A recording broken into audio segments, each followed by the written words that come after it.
all sitting here shooting the shit.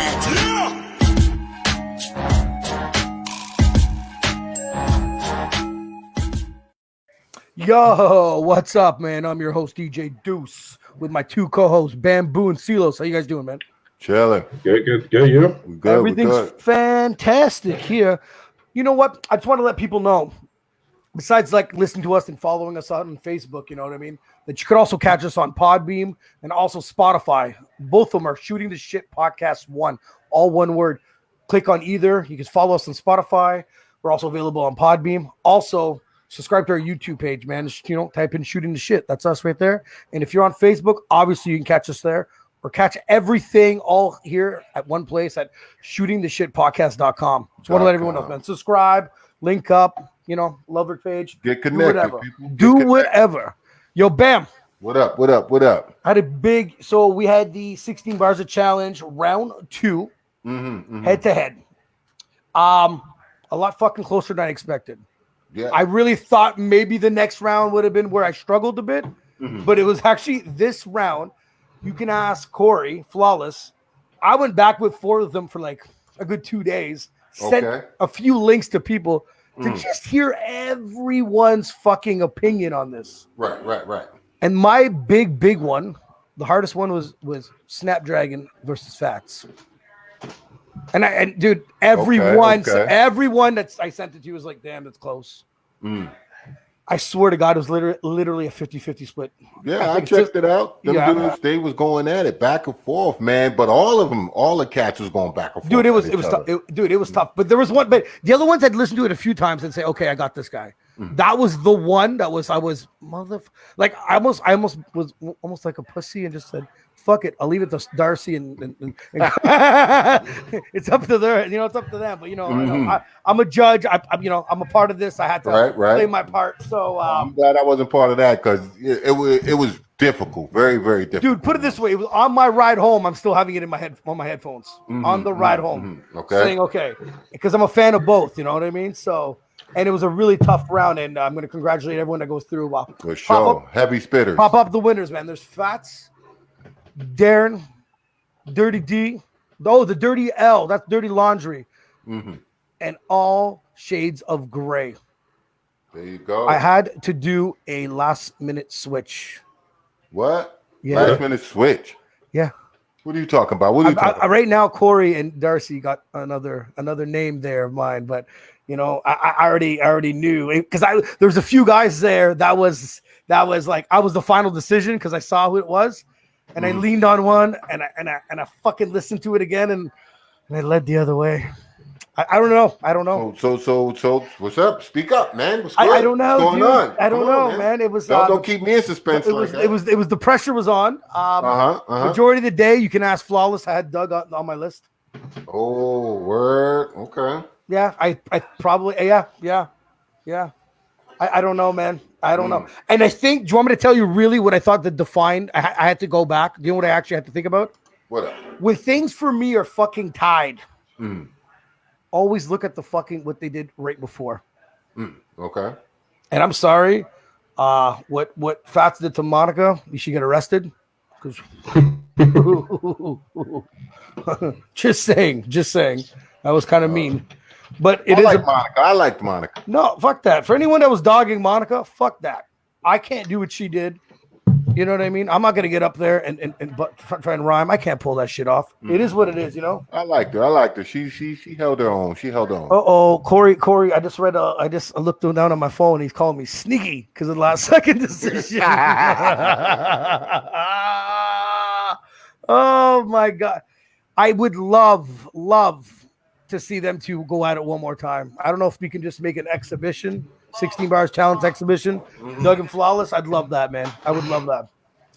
It'd be pretty fucking good. Anyways, last week we had a host, Alexandra. She came, helped us out. We interviewed DJ Elon. We're going to get her on this week, but we're going to give her a quick little interview. Us, the people, we would like to know, a bit about her. So get her on. Let's get Alex on. Alex, your mic is muted, just in case you don't know. What up? Okay, yeah. What's up? How you doing, Alex? How are you guys? We're good. How are you guys? good. We're good. We're not complaining. You know, everyone was almost on time. Sound check was actually half decent this time, better than last time, right? Alex was good. Yeah, we can hear definitely way better. We can hear everyone. It was fantastic. So, Alex, like we do like with everyone else, we asked a quick little questions, like, you know, where are you born? What's your background? You know, tell us about yourself. Okay. All right, so I was born in Dunrobin, which is like a little town in the West End of Ottawa. It used to exist, but a tornado ran right through that shit, right? It's still there. Still there. I'm fucking with you, That was Carlos. the most wild shit ever. I was in Dunrobin when that tornado hit. And it was wild. Yeah, I had actually just come out because my brother had flown in from Calgary that day to help my dad actually reshingle the roof. So he flew in from Calgary on Friday, right before the tornado. He was like on top of the roof pulling the old shingles off, and he said like the air got really like dead and eerie, and he was like, "Oh, this is weird. I should get down." He got down. Like 10 minutes later, the tornado ripped through it. It was crazy. I've never in my life. Now, did you guys get damaged? Like, did you have any damage on the house? Well, actually, my house was or was fine. the roofing free at that? Well, yeah, we're like some shingles down. But actually, I think it ran through just like a certain part of my property because my house was fine. My parents' house was fine, but like trees were all ripped up in our property, and like down my road, everything, houses down to the foundation. There was like dead livestock all over the road, and like it was crazy. It was definitely a freaky situation. I was at the restaurant at the bar, and I looked up and I was like, "Oh fuck, it's raining." And then it just got bright, and then it just demolishment happened. There was no more power. There was nothing going on. And then because I know a friend lived in Dunrobin. That's the only reason why I was 100% sure that's where the tornado hit him. He went away to Toronto for a wedding, and he came back and his house wasn't there anymore. Like his shit was gone, his laptops. Yeah, it's fucking crazy. That must have been super scary. And you guys must have crazy. Like how long were you guys without power? 3 days. We had a generator running, and for 3 days before we got power back. But it was like horrible. Bad. It was just horrible. But we still had to we still had to do the shingles on the house and everything like that off the generator that was also powering our. Like it was crazy. It was a whole because we had my brother only there for that weekend, and like my dad needed help. So you guys were the only jerks fixing your roof while someone else was picking up the pieces of their lives. They got right back. They got right back to construction. Yeah. The neighbor across the street has a huge barn with a tin roof, and they were repairing theirs too because the tin. Right off okay. I thought you guys would be the only ones going suckers. No. You know, hammering your nails in. You'd be like, my bad. You know, I'm sorry you went over there. That is crazy, though. Dunrobin. But I mean, Dunrobin's where it's at. I love it here. So. It's beautiful out there, for sure. Yeah, it's beautiful. So, Alex, what do you do for a living? I work for the government, federal government. So besides doing absolutely nothing at work, what do they put? What's your title? No, my title. Okay, so my title is technical advisor, but what I do is I develop training programs for officers and inspectors that enforce parts 2 and 3 of the Canada Labor Code. Look at you. See? Yeah. We always told people we needed a smart one on the team, and here you are. Yeah, exactly. I'm the brains of this operation. I know. Just don't make us look too bad, because Carlos will mute you sometimes. You know? Mute you, talk shit, you know? I'm looking at someone trying to say something, but he's in the background. Yeah, you. That's cool. And you asked me what my background was, and so my dad's English, like his family's from England. My mom's actually Lebanese. Yalla. This is interesting. That is interesting. Yalla. Yeah. So tell us a bit more. What about what's your favorite type of music? Artists. Okay, so my favorite type of music is rap music. Like I like rap music. Okay. Hold up. And your favorite artist is Bamboo. Yeah. She's not into that 80s shit, bro. You're doing it, Bam. Hey, say something before first. She's born. We haven't heard your stuff in a while. We don't know. Yeah. So your favorite actual artist? I've been really my favorite actual artist. This is a very honestly, I could go into depth about this, but tell me. This is not necessarily who I think is like the best rapper in the world. My favorite rapper is the Game. Why? So I like to listen to I love like the Game, 50 Cent, Jeezy, like that's the kind of rap music that I agree. That I like. That's my favorite stuff. But that's what I'm saying is I'm not saying that those are my top. I think what the top 3 rappers in the world. You're allowed to like who other story. Yeah, you're allowed to like whoever. It's just the Game is good. But yeah, but I'm also I love the Game. I love the Game. I feel like it's like my heart and soul. The Game's tight. He's tight. I give it to him. Yeah. Okay, I'm gonna be an asshole here about the Game, like okay? Because that's what I do here. The Game is there's a few. He's good. When I owned the music studio, that's where I met Bam. When I owned my music studio, the Game was a perfect example of what you don't do in the studio. There's a couple verses. I'd be like, just don't do that. Like it's not that you can't make it because obviously he did. It was just a few verses that he would always. I don't know, but don't get me wrong. There's a couple tracks that I absolutely fucking love of the Game. I'm not. There's no hating there. I love him. I love him. The Game. That's but I've also been the last year I've been really like fucking with reggaeton music. Like I love reggaeton, like Spanish music. Why is that? Why is that? Reggaeton is like, I can't speak to it. I'm very new. I'm very new to the genre, so that's fine. Like, they're going to accept you. They're not going to be like, fuck but it's you like, out. Come right in. No, but I have like, I know I have friends that are like really into reggaeton music, and I know that if I fuck this up, they'll be pissed. No, but see, the reason why I think I like it is because right now it's probably the only music that makes sense. Has any type of rhythm for us to like. If we went to a party right now.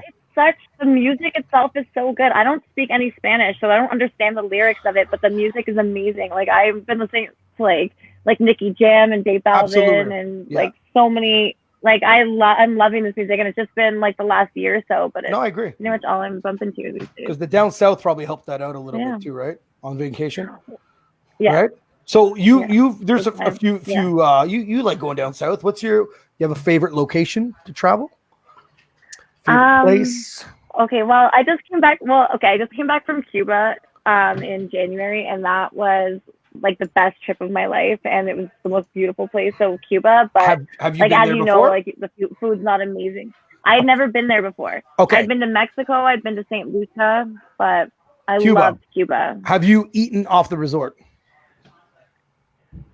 No, we stayed in Cayo Santa Maria, which is like an island, which is like you can't really go. There's nowhere really to go there. Yeah, we didn't stay near like Havana or Veradero. So, but I mean, the food was actually fine. Like we stayed at a nice resort, and the food was decent. But it's like, you wouldn't go there for the food. Like the food in Cancun was amazing. The food in St. Lucia no comparison. Was incredible.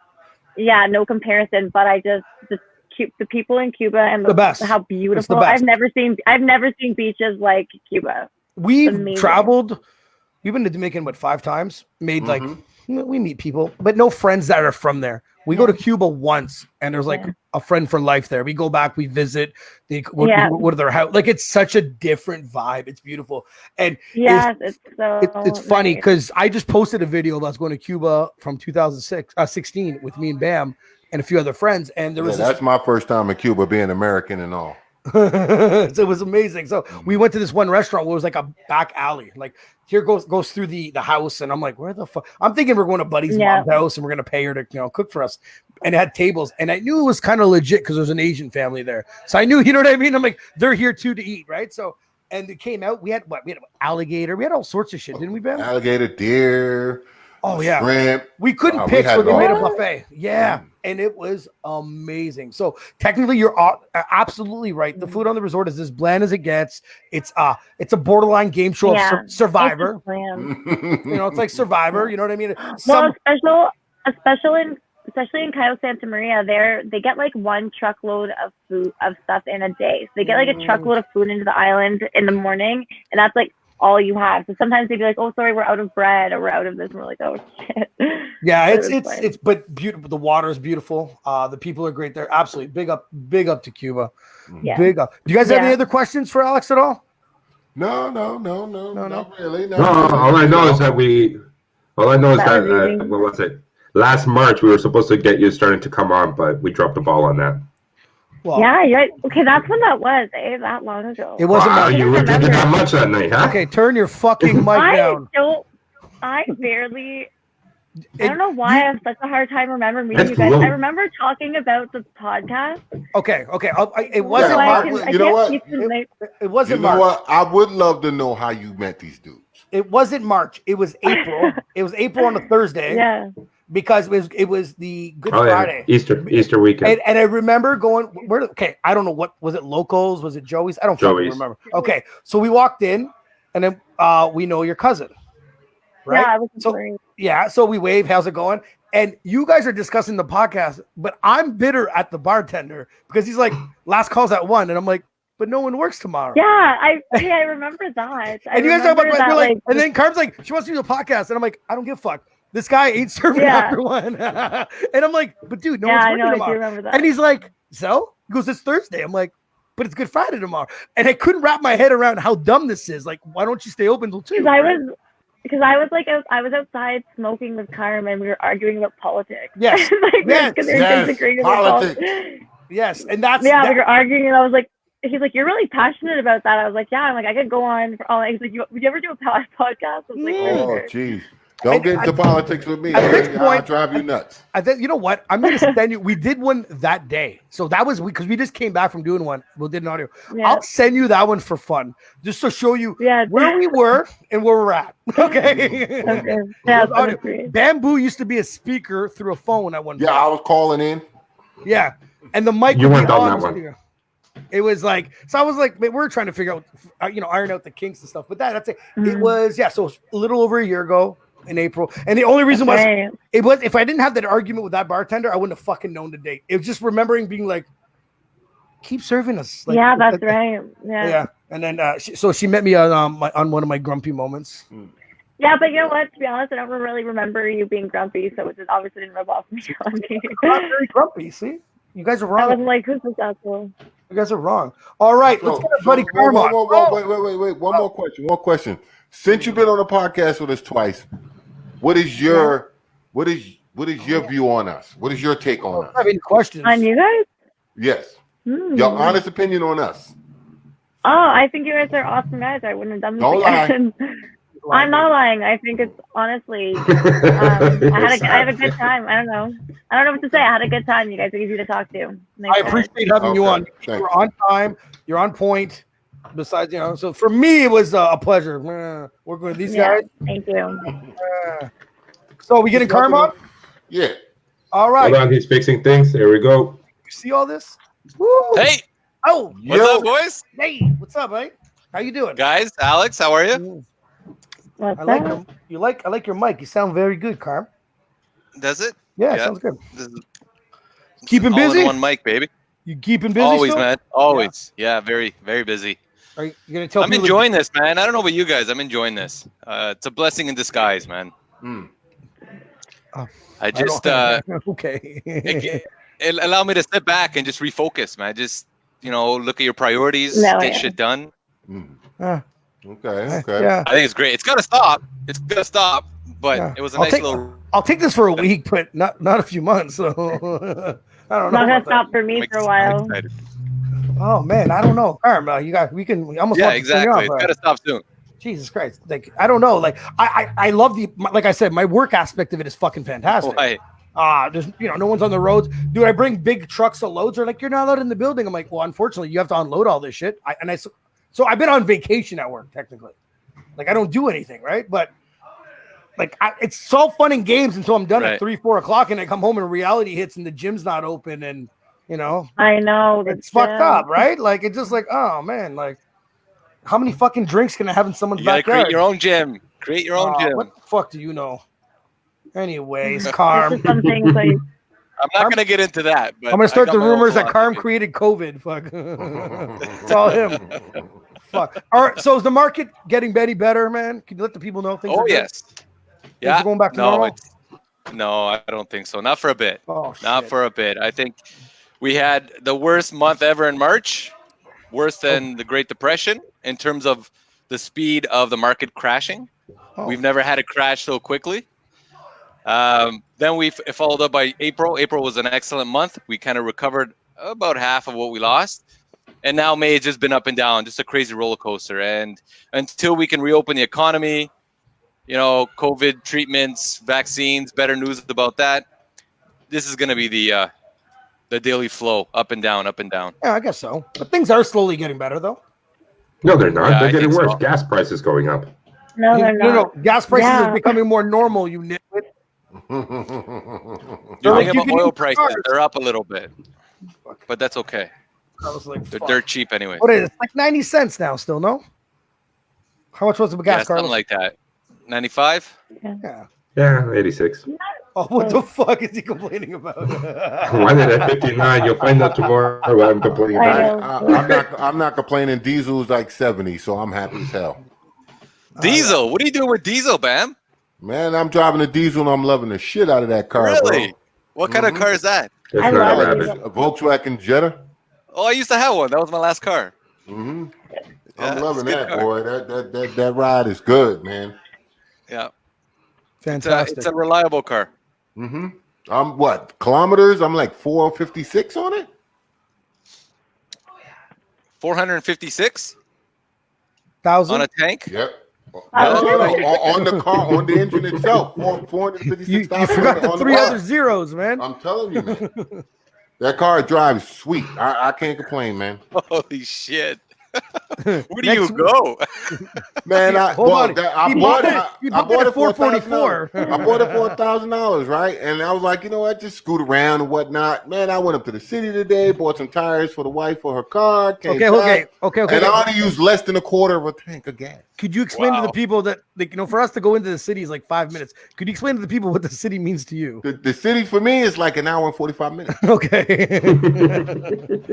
You have to dodge a few animals on the way there, All right, guys. So we're gonna talk about The Last Dance.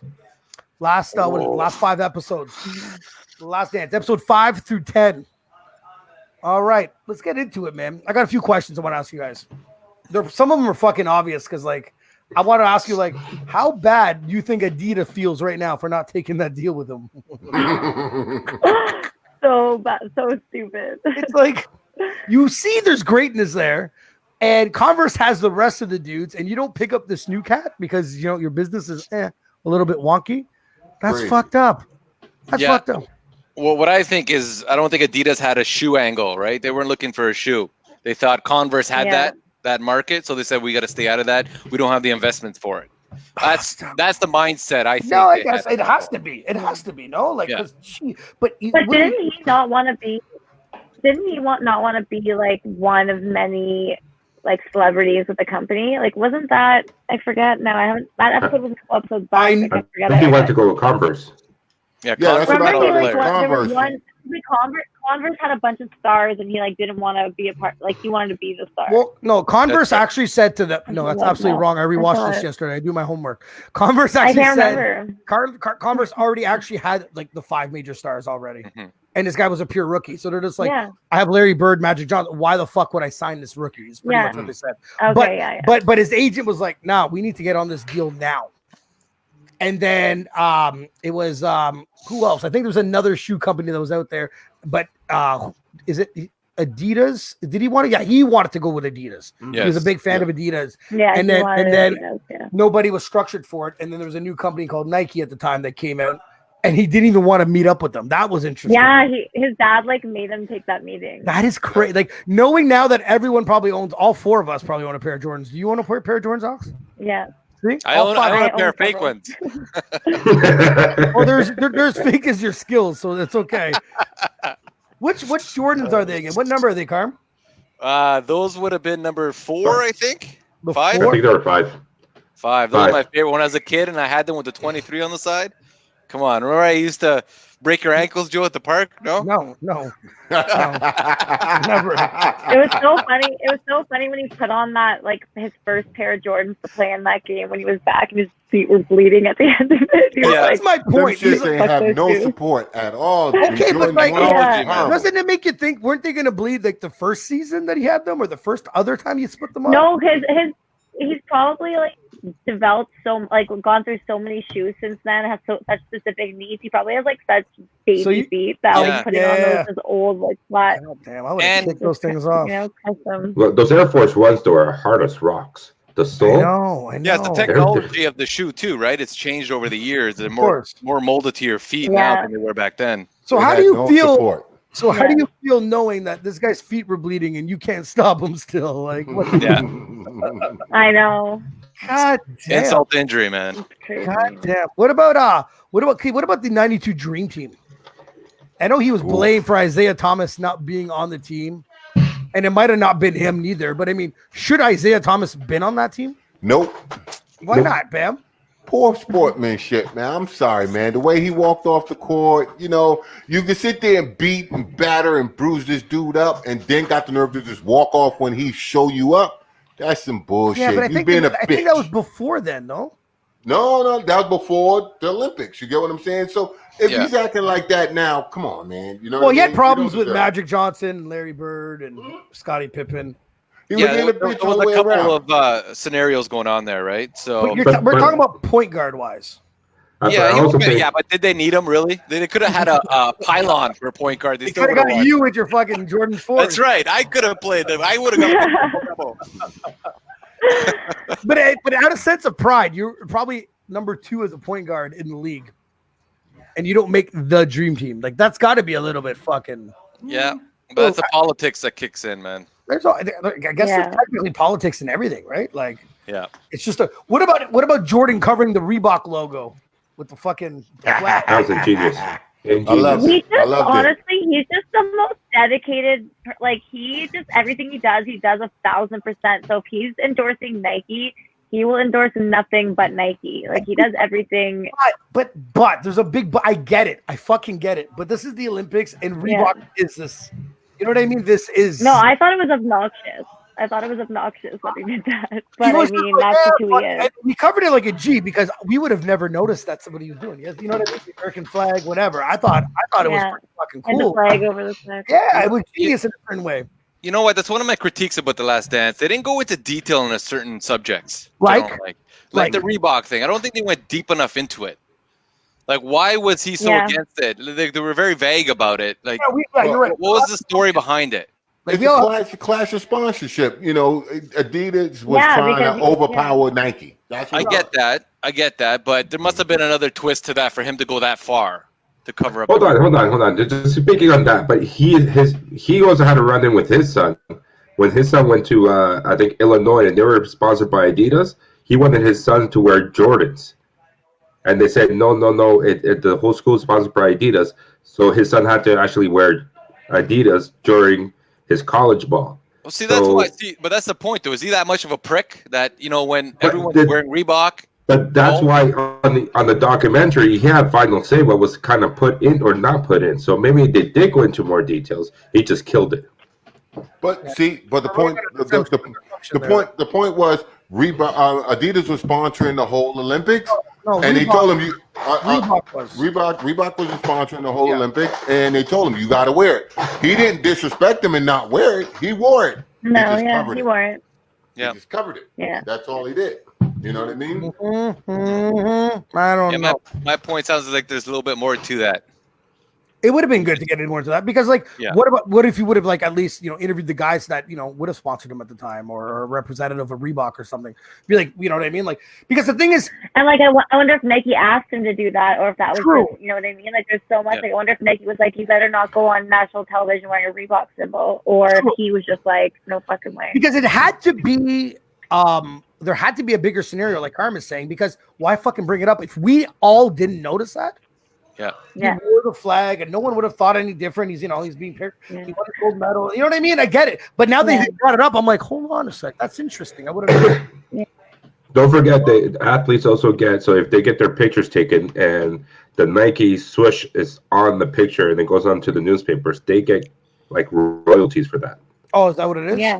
Yeah. So would you want Jordan with the little Reebok logo? So yeah, it's probably Nike and Jordan saying, "Hey, cover it up." Most likely, but like Carm said, I think there's more depth to it, and I thought it would have been since we're fucking 10 episodes. What's another 10 minutes, anyways, right? Bring it up. Yeah.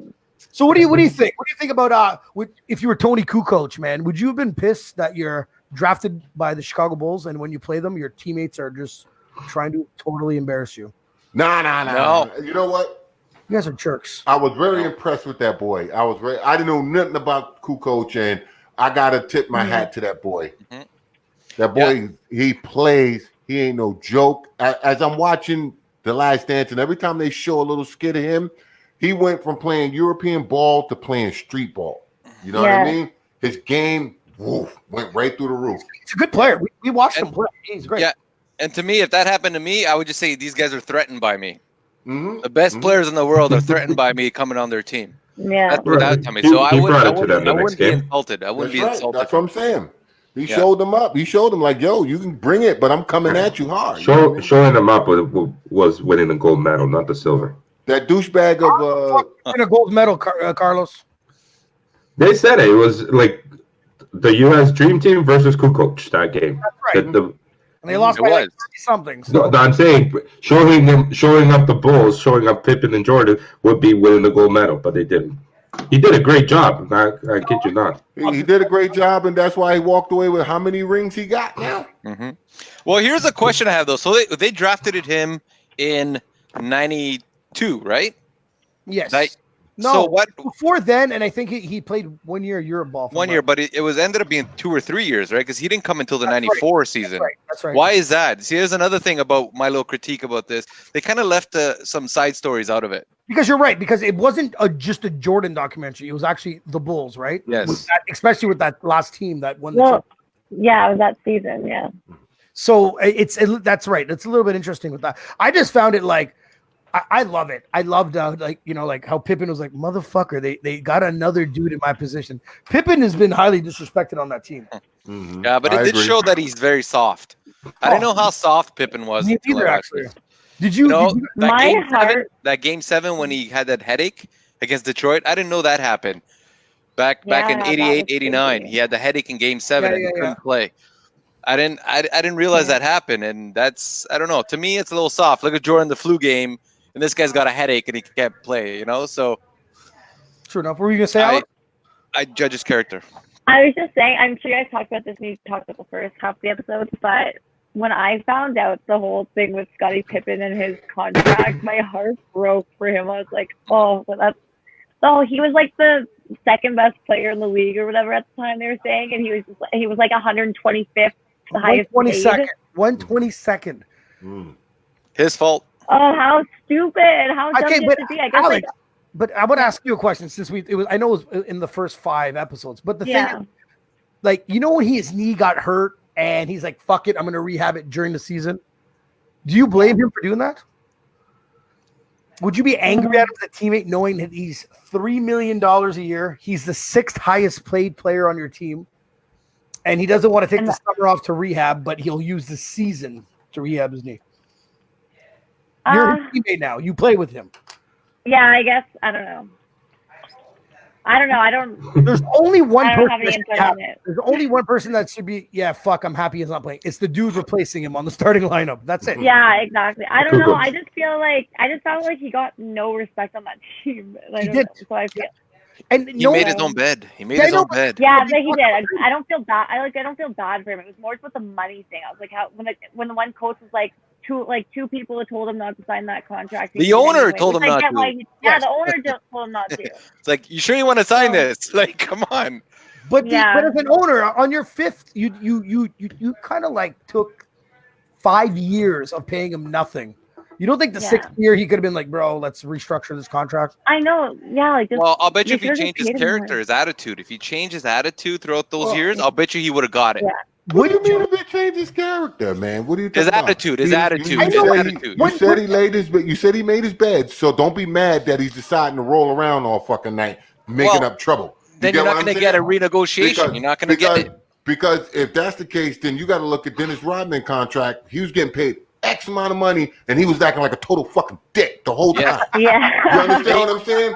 They knew what they were getting. See, they knew it's all about perspective, right? They knew what they were getting. They didn't know they were getting that from Scottie. They thought Scottie was a nice boy. He was going to be quiet, play, do his thing. Don't be mad because I'm paying you shit. You want to be an asshole. Don't be surprised. Okay, you're 100% right. But in the 5th season, you are that guy. You've proven yourself. You know what I mean? You don't think you have a bitter taste in his mouth, being like Alex at 122nd in the league? Like, come on, man. After a while, you'll be like, his attitude has to change. Yeah. It's like you being at work, working your ass off, and you're the 2nd best person in your company, and then people that are fucking losers are making more money than you after 5 years. You'd be like, dude, I'm not giving out my all. And this is just at work. Yeah. And the thing is, I don't really blame him for not giving a fuck at the end. Dude, I would have been like, fuck you, ain't playing at all. Watch, and every time you Well- lose, I'd stand up and give you the salute, go, pay me, and I'll come back in. Yeah. When was it? Episode 6, I think it was, when they showed the 94 playoff run, and he decided to stay off on that last point. That was my next question. It was my next question. Oh my god, that was horrible though. Okay, never. right. It's a good segue. Go if you want. Well, you're right. You're right. Okay, so for the people that didn't see it, he was the last shot of the game, right? And it was drawn up for Tony Kukoc, and Scottie Pippen was supposed to inbound the ball, which is probably one of the best passers on the team. I get that. But you're still, again, Michael Jordan isn't on the team. Mm-hmm. You are the next man up. Are you again? You said he's an asshole for not going in. Maybe. But imagine getting spit on again. You're like, Jordan's gone, and I still don't get any respect. No, that's right. You know, I'm sorry. Go ahead. No, you go ahead. Yeah, I totally agree. It's like, listen, man, you paying me shit. I'm the best player you got, and you're gonna look me in the fucking face and tell me you can't make the last shot. I destroyed Kukoc in the fucking Olympics, and again, and it sucks for Scottie because it was either he misses or he gets it in, and Kukoc got it in. Yeah. So it sucks. So if he misses, this is a whole nother conversation we're having right now. Yes. This is a whole different conversation. And don't forget, it was Phil Jackson who made that call. So it wasn't even management. No. And he had a good relationship with Jackson. But this is where, so you're saying attitude. How many times can I kick you in the balls and not have your attitude change? Here's another. You remember when Oakley slapped him in the face when he was a rookie? Yes. Did you see that episode? Yes. Come on, man. I would fight him. I don't care if he's gonna kick my ass. I'd fight him for a slap like that. I don't know. It seems like he's very submissive. He's just so, I just found him so entitled, like that in that moment, like so entitled. I was like, dude, like you're gonna throw a hissy fit right now, like right now you're gonna throw. I've done it. Not the time. And I wasn't even getting paid. And I call you Pippen, Joe. Fucking right, call me Pippen. Yeah. I was like, what? You putting him in? Hope we lose. I was mean when I played sports. We'd lose. I put a smile on my face. You know? Joe, nothing's changed, man. Nothing's changed. You're right. Why am I still an asshole when we play basketball? How come I can't be nice to people? Hey, you're consistent, buddy. You're consistent. When I saw Jordan saying that he was mean to humans, I didn't feel that bad anymore. So guys, I got a funny stat. Sorry, I'm looking at the average salary. Okay. During that time, so when Jordan was away, Tony Kukoc was making more money than Scottie Pippen. Okay. Like we said, he was 6th on his team. 6th. That means there's a guy on the bench that made more money than you. So they're starting 5, and this dude. And you want me to not say something?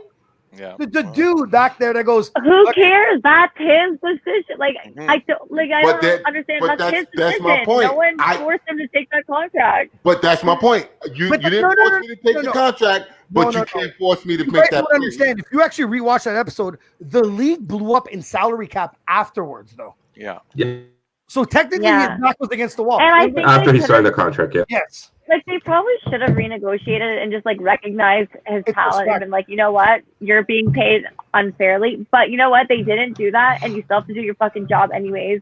Like I don't go in one day and just decide, you know what, now I'm not making enough money now, so I'm not gonna work that hard. Okay, guys. Well, see, no. I disagree. I disagree with that because someone's paying you don't dictate how you work. I'm sorry. I feel that's not the case. Give me an example. Because give you an example. If I wasn't on the team, then the team wouldn't be making that much money. That's true. Correct me if I'm wrong. You understand what I'm saying? So really and truly, you can say it's ran by a corporation, but it's not. It's the fucking players who make the team. You get what I'm saying? Sure. So show the respect. That's why we got a union. You understand what I mean?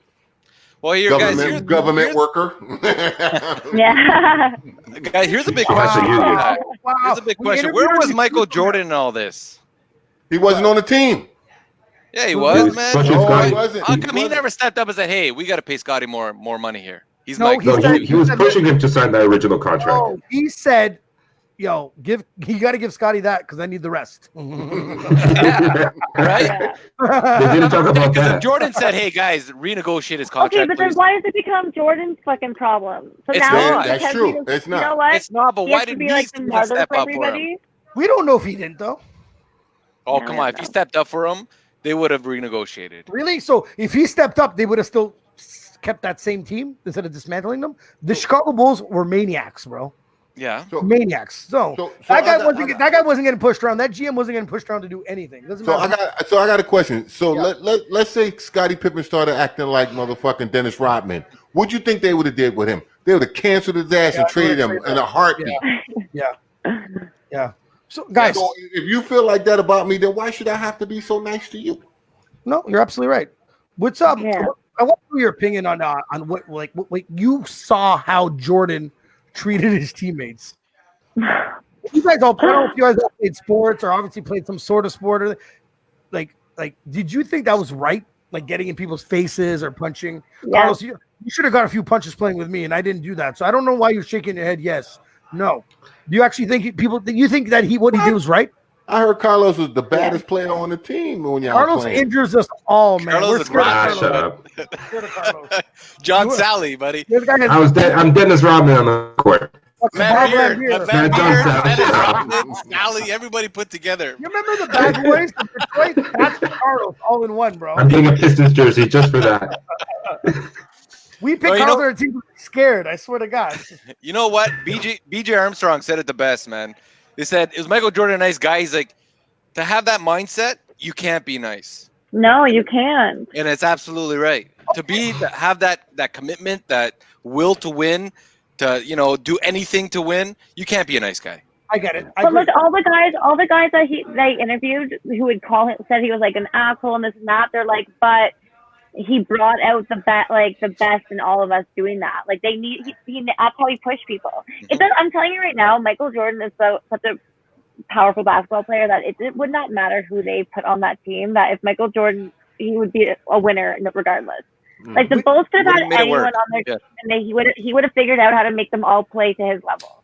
There is a scene. What scene on there where when he talks about how much of a fucking asshole he is, that he gets choked up and they cut it. So you think that sometimes he's like, fuck, maybe I went too far? Yeah, for sure. You know what I mean? There's got to be a few moments you're just like, fuck. I think he's just so passionate about it that it gets him emotional. Yeah. Dude, I get it. Because when these momos are late, I'm pissed off too. I get it. I can't defend that. And I'm not saying we're right or wrong being that type of character in life. Carlos, did he just call us a momo? Well, you're Mo and he's Mo, so you're good. He was late listen, today. Man, the most profound. I think the most profound interview was Armstrong, and he put Jordan in he put in perspective. Like it made me. You guys know I've been following Jordan since I was a kid. I wanted to be like Mike. He has always been the best skill, the best basketball player, will to win, all that shit. You ended up like Muggsy. That's the way I always looked at Jordan. But actually, Armstrong made me look at him differently. You know what he said? He said that Jordan had the ability to change the flow of the game to go parallel with his narrative. Mm-hmm. So it's like he already saw the storyline. He already saw The Last Dance when he got drafted. Mm-hmm. And he just basically went through the journey and made the game flow where he wanted to go. And that's so powerful, man. That's a different way to look at Jordan.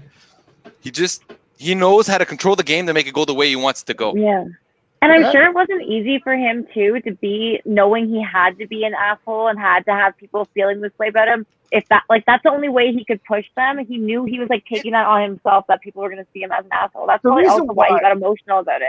The reason why he's an asshole is because he wasn't an asshole. He was the hardest working guy on that team. Yeah. If you're the best guy on that team and the hardest worker, he's saying, fuck you. You might not be as good as me. Could you please work as hard as me? Exactly. So expect everybody to. Yeah, I totally get that. Now let's talk about his baseball here. Do you think if you would have stuck it out in baseball instead of basketball all his life growing up that he would have turned pro? Well, ask Carlos this since he has the No? No. Well, they said he could have. No. He doesn't have the power to it. He doesn't have the power. He trained his body to be a basketball player. So you're telling me from a kid with the same mindset, could he have turned? Do you think he could have been not the best? He's not going to be the best baseball player, but I think he probably would have, knowing Michael Jordan. No, hold on. Just because of his height. Now I'm looking at Gigano Carlos. I think I'm pronouncing his name from the Yankees. Okay, same height. That guy is power. Hits the home runs. Jordan, as he is more of a leadoff hitter that has to lead off the game, but His speed is not there. Maybe it was because of the basketball from what we saw in baseball. Half the fucking first basemen can run to the first base, man, before having a heart attack. What are you talking about? But they're playing cleanup. They're playing number 4. They're the ones that are supposed to hit the ball out of the park. They're supposed to round around the bases, jog. So we've seen his dedication to training. So if he just applied that into baseball, I think it was a break.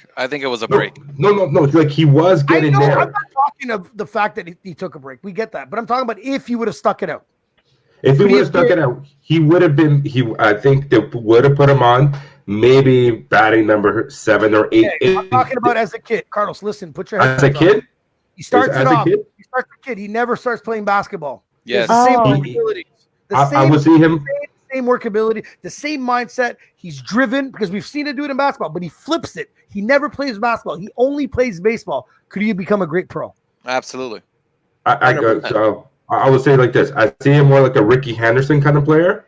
Okay, that's not terrible. Like leading off, but I'm just saying, like if he trained all his life for baseball, his speed would have been there. But just because I saw him, like, are you going to try and tell me that he was slow? He said, I guess for a baseball play, he's not even really that slow. For a leadoff, I'm saying for a leadoff player, because he's agile, he's not bulky, he hits, he was averaging over 280 or something like that, which is more or less for someone. You need to get on base, right? So his role was to get on base. You don't think you could have had the same logo, but with the fucking glove? No. Balls on the outfield? No. I'm just saying because of his height of being a 6'6", he would need to be like a Frank Thomas, a Giancarlo, Giambi, guys that can hit it out of the park. No, I like that. Bam, you have any opinions on this? Nope. You have a Yankee fan? I love it. Something? Nope. Fuck, man of many words. My other question is, he's gone for a year and a half. He comes back. He still loses to the Magics in the playoffs. The Houston Rockets win both those championships, right? If he never loses and they play the Rockets those 2 times, do they win? Do the Chicago Bulls beat the Rockets and go technically 8? Was it 8? Would it be? Yeah, 8 straight. Well, Jordan always said it that he was always afraid of Olajuwon. Yes. If they played him, they wouldn't know how to cover him. Or who would cover him with the first 3 Pete Bulls, right? Without Rodman. That's right. So he was afraid of that. However, I still think the Bulls would have took him. I don't think they're small forwards and the point guards would have been able to handle them. Yeah. Okay. Carlos, right? I see them winning 5 straight. So you think they probably take one goes to the Rockets still? Maybe 4, and then they come back. They lose to the Rockets. Then the following year, they win one more. And you know what? I was very curious. I did take a peek at the Rockets team. Just in Carmen's point of the whole small forward position, and they had Sam Cassell, who was extremely young back then. Robert Horry, Vernon Maxwell. There's some players. There was some players there, but again, it's something I would have loved because those Houston Rockets teams demolished. What was it? The New York Knicks and the Orlando Magic for those 2 years demolishes them. So I think we missed out as fans of seeing potential fucking great championships. You know what I mean? But let's just give it another question. Let's flip the script a bit. The Last Dance isn't the Last Dance. They keep the same team for X amount of years. How many more championships do you think they win? 1 at most. Which one? Do you think 7? You think there's 7? What do you think, Alex? I was going to say 1 or 2 more. I think 7 or 8. I think they win 0. Yeah, you could be right. And you know what? Don't get me wrong, because sometimes I got to do my research. My research is the year they leave, the team that wins is the 99 Spurs. We're talking about the Tim Duncan and David Robinson era, which is fucking phenomenal, which I think how do you cover them? After that, the 2000, 2001, 2002, the LA Lakers, Kobe Bryant and Shaq. too strong for Jordan. Jordan was too old and it was too strong for him. 2004, we start to get to the Pistons. They were the new bad boy. 2005, I'm telling you, they don't win. They don't win another one, bro. They don't win another one. You could be right. They would have won two.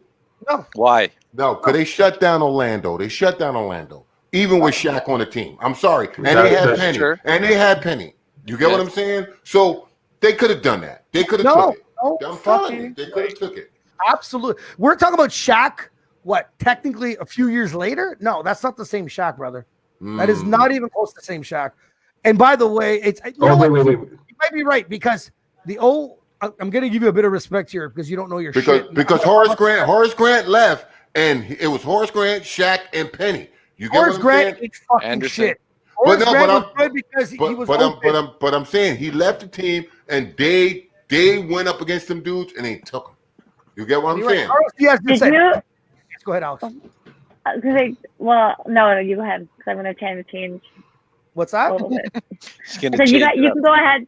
I was going to kind of change that just because I saw something that Horace Grant came out today talking about how the documentary, they edited out so much criticism of Jordan. He felt like it didn't accurately represent how people felt, but he was basically implying that everyone really didn't like Jordan, but he's also bitter because I guess he thought there's two types of people in the sports industry that you don't like. You're not supposed to like your fucking star player, and you're not supposed to like your coach.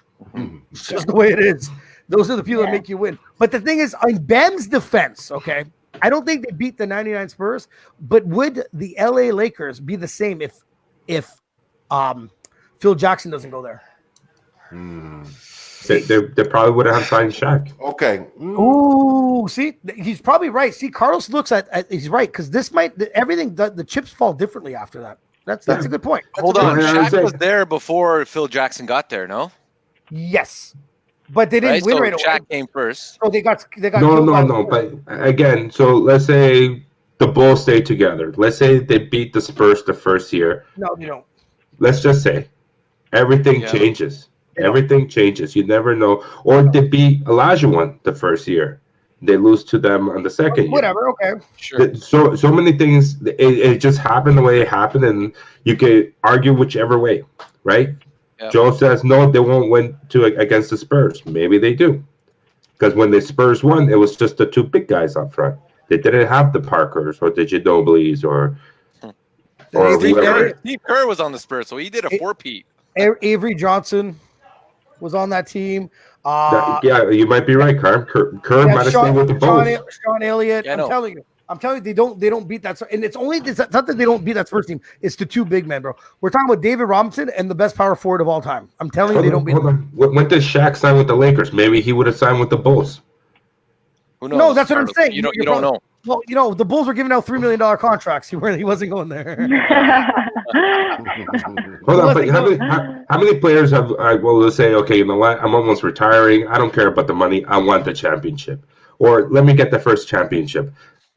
You know, to me, I don't know. If I had a chance, that only happens at the end of your career. It doesn't happen at the beginning of it. No. But if you have a chance to play with Jordan, and this guy's winning 3 championships with, an older squad, and you're a free agent, would you not look at the Bulls just the fact? You are comparing the NBA. You're comparing the NBA as today. Back then, they didn't do that shit, bro. No, they didn't. They wanted to join up. Everyone's goal was to beat him. Yeah, Magic was to beat Bird. There was always a reason to beat someone. It wasn't to be like, oh, I'm gonna go.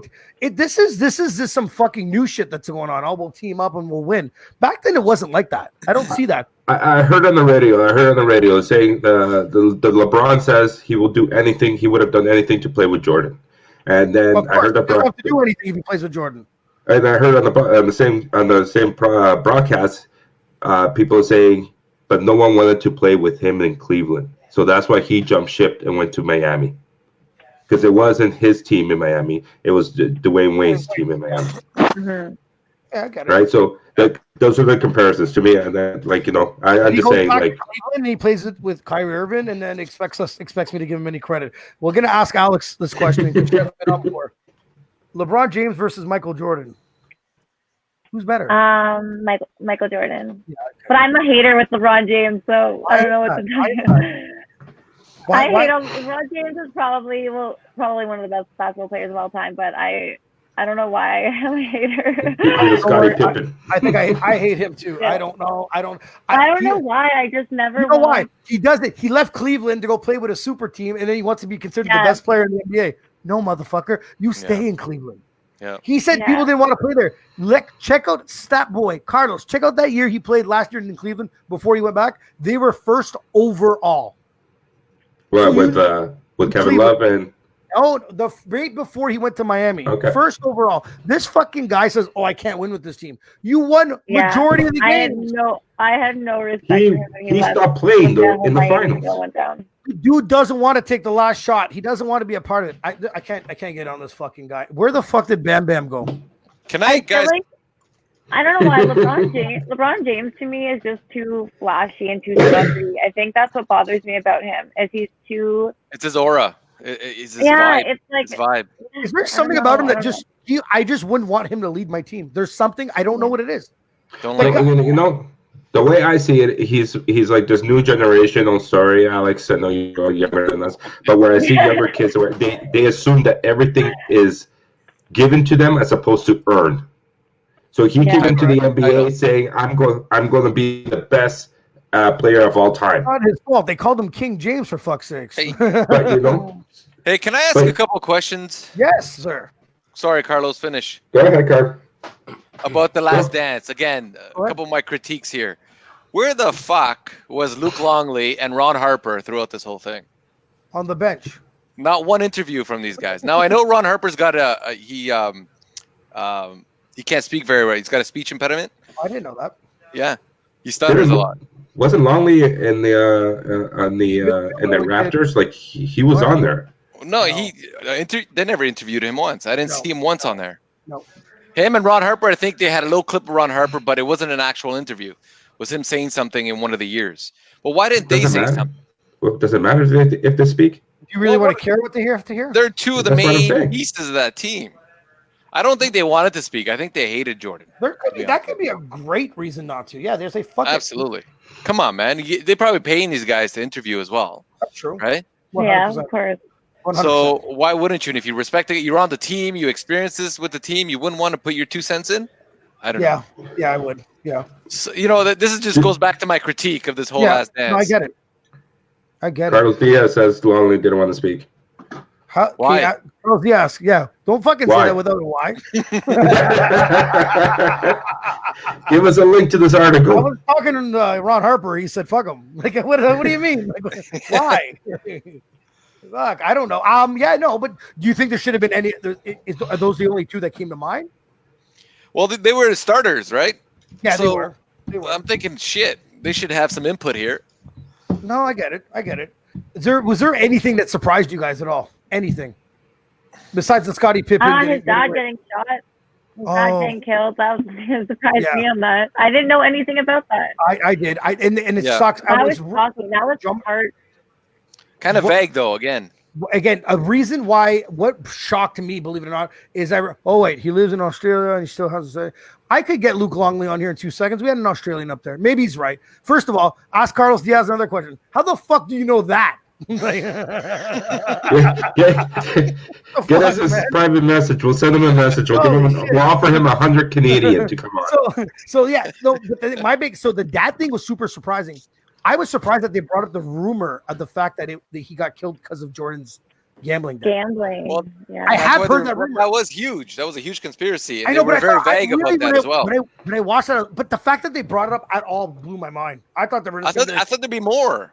Oh, that was a huge impact on his life. Like that was a huge those rumors going around, that story going around, hugely impacted who he was. Like that was the first time he was really like shown a lot of controversy and like people started hating. He had a gambling problem. Jordan had a big gambling problem.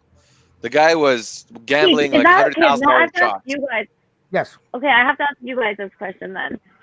Did he actually have because the way he puts it, where he was like, no, he's like, I was gambling lots of money because I had lots of money. He's like, it sounds, and people blew it out of proportion because to them that's like an astronomical amount of money. He's like, but to me, it wasn't a lot. So did he really have a gambling problem, or was it just the fact I'm gonna put it this way. Okay, go, Joe. I want to be next, Joe. I'm gonna flip the script on you. I have lots of money, but I drink every day because I could afford it. Am I an alcoholic?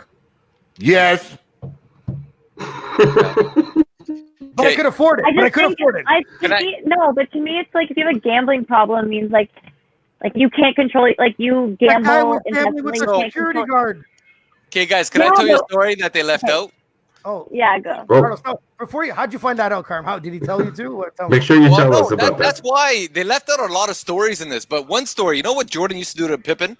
He used to, before the games, he would go to the guy that would control the, the screens. You know how they have the races with two cars going around the fucking dome? Yeah. Yes. And one of them wins. Yes. And then it's like getting the crowd involved.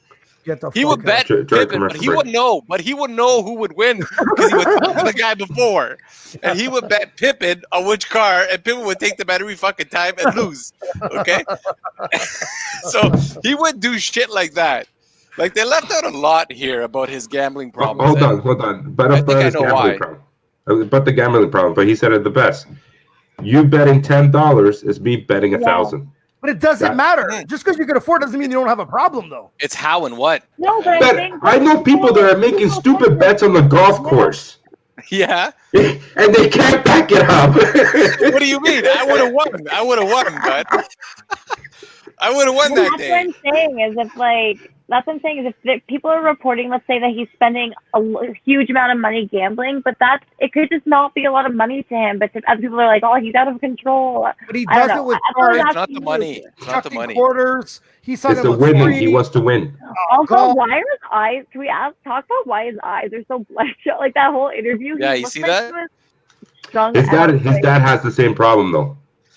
Okay, so that's genetics. Because like all the video footage of him when he was younger, he's just like so clear and bright-eyed, and he looked like he had drank for 3 days and not slept, and then did this. Like, he's defeated, man. He's worn out. Did you find it funny when he looked on the iPad when Gary Payton was telling him, "I had him"? Yeah. And he's like, yeah. Like he's so. Like, see, there goes back to his narrative. I think he wanted to win it on Father's Day, and he lost those 2 games on purpose. Because they were up 3-0, and he lost those 2 games on purpose so he can win it on Father's Day. Could be. That's why he said I had other things on my mind. He even said it on there. Yeah. He goes, I had Peyton. I had other things on my mind. But I don't think someone like Michael Jordan would ever lose a game on purpose. I don't. I have to agree with that. I think he would. I think he would. Why would he lose a game and then rolls an ankle or fucks a knee? Like, why would you do that on purpose? Like, he thought he was indestructible. He has such control of the narrative. I'm telling you, I'm looking at Jordan at a different level after this Last Dance. Are you? I agree. Not at all. I agree, Carl. I think he wanted to win it on Father's Day. Mm-hmm. It's a better story. He had the ability to win it on Father's Day. Is my point. I don't know, dude. That's a fucking risk, man. I don't know. I just can't see him ever. Like competitive people do not every game. Why they want to win every game? Not throw games, but like. Yeah, he wants to win every game. I don't know. That's a bold statement. It's pretty cool because it happened that way, right? Mm-hmm. And does he have the ability to do it? Probably. But I mean, me and Alex have to agree. It's this. No, there's no fucking way that. Yeah.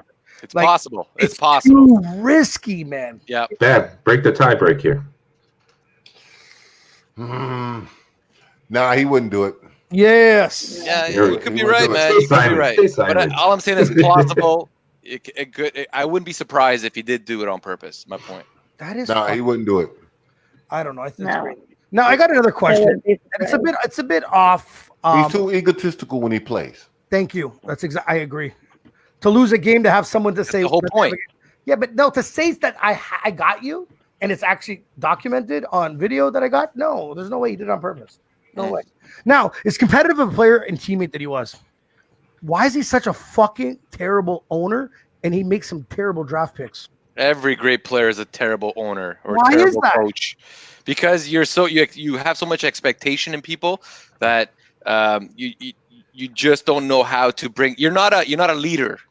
You're more of a you can control your own performance, but to control others like that, it's a different skill set, and he doesn't have it. You can't mix like your emotion with business. And when he has the mindset of a player, and if he comes at decisions from the you just can't work that way. You have to. There's a reason that they make like the management makes these like cold-blooded decisions because they're all completely detached from like the player side of it, and I don't think he could ever really detach like that. Yeah. And most great coaches were a fucking shitty player, anyways. Usually. Yes. Yeah, exactly. It's so weird. They had the mind, but they didn't have the the skill set. But I just find it's like, I just like when you're about to like either because he gave some terrible contracts. I'm like, wouldn't this dude play him one-on-one? You know what I mean? Kwame Brown? Why does he draft Kwame Brown?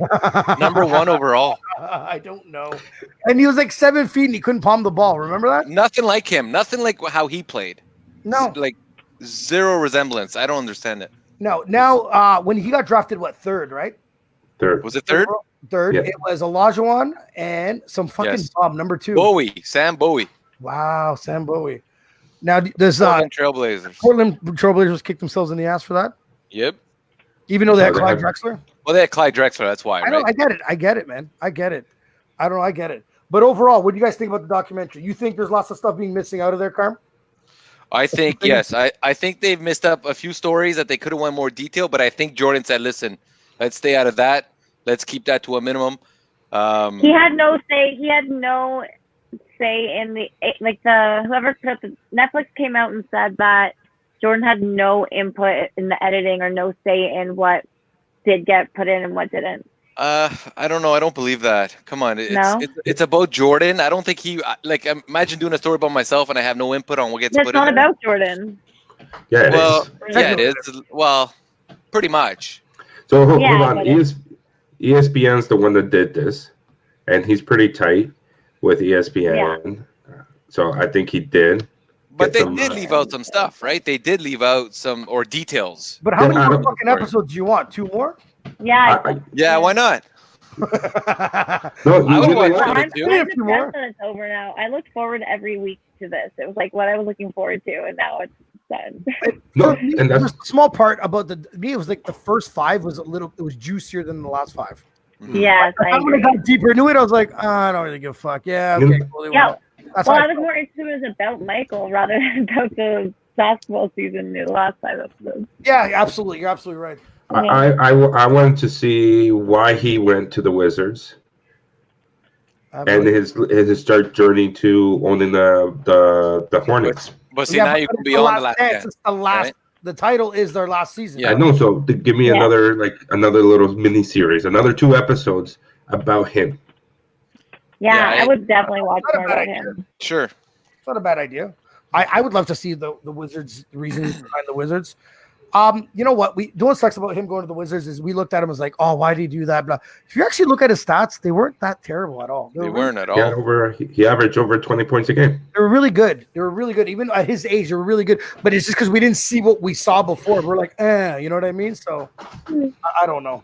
He got 51 points. He got 51 points at 40 years old. Right?